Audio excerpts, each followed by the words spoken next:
tahun 98, sahabat LPS mungkin tahu ada krisis ekonomi waktu itu. Betul. Nah itu adalah mungkin momentum cerita tersendiri. Mohon maaf jika mungkin agak sedikit sedih kalau ini.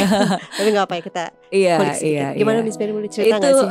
Nggak apa-apa sih. Itu sesuatu hal yang mungkin pada saat itu terlihat seperti sebuah bencana. Yes. Tapi hari ini kalau saya melihat balik itu bukan bencana, tapi itu sebuah rencana.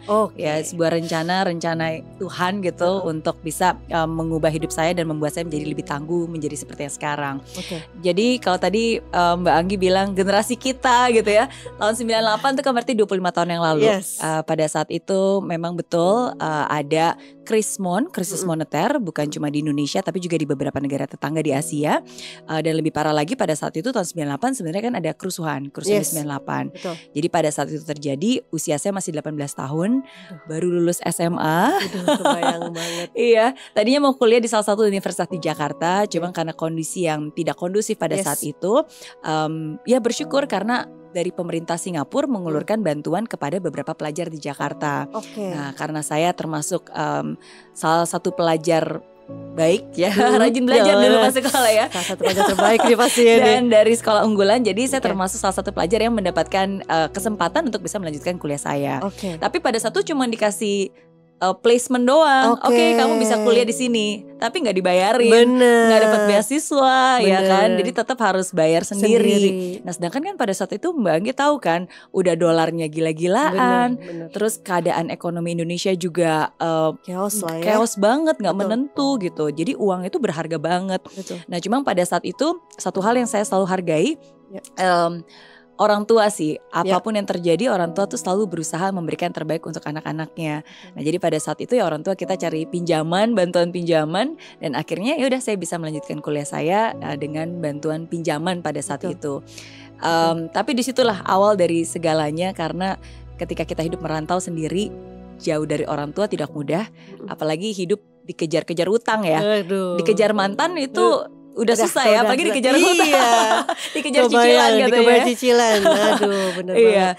Tapi disitulah mungkin awal mula saya jadi lebih terbuka dan mengambil tanggung jawab penuh atas hidup saya, khususnya mengambil tanggung jawab penuh atas keadaan finansial saya. Karena bagaimanapun juga, walaupun pada saat itu mungkin saya nggak ngerti nih gimana harus ngurus keuangan, terus saya harus gimana caranya untuk bayar hutang, untuk biaya hidup sehari-hari.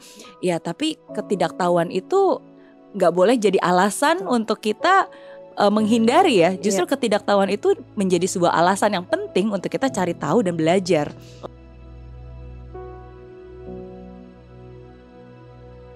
Jadi bersyukur sekarang saya sebagai seorang entrepreneur, investor dan juga content creator, khususnya sebagai investor ya. Jadi sekarang saya juga membantu para UMKM untuk bisa naik kelas. Jadi kita ada venture builder yang memang khusus untuk bisa membantu dan memberikan pendanaan dan juga pembinaan untuk mereka, dan juga bisa berpartner mengembangkan bisnis-bisnis mereka. Dan kita juga ada venture capital ya, di mana kita memberikan pendanaan khusus untuk beberapa startup yang memang udah stage-nya udah lebih jauh dan udah lebih ready juga gitu.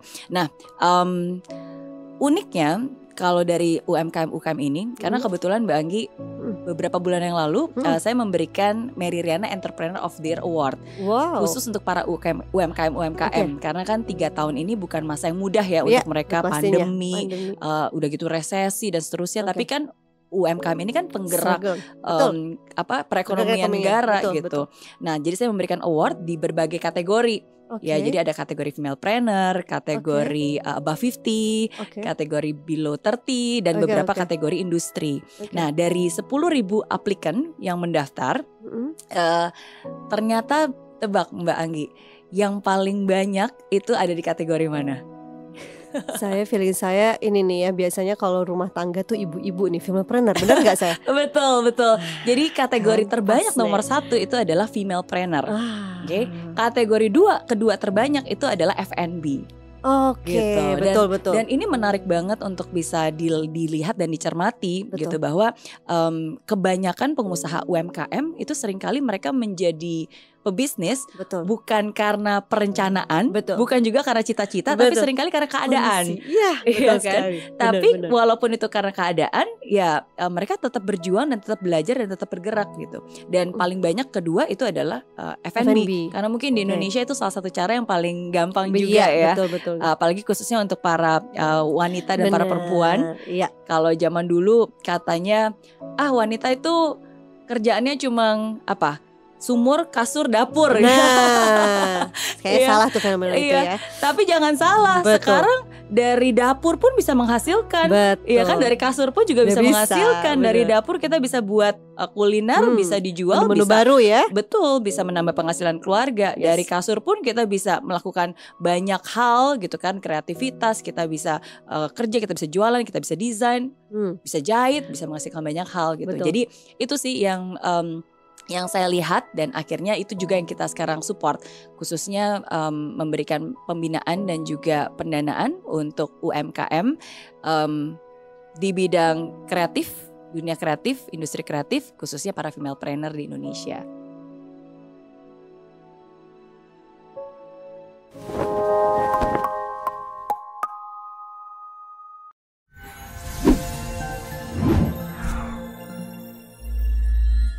Di aplikasi Mary Riana tersedia lengkap video-video YouTube terbaru saya, artikel yang up to date, quotes inspirasi, koleksi merchandise, workshop dan seminar yang bisa kamu dapatkan free, dan download sekarang juga gratis.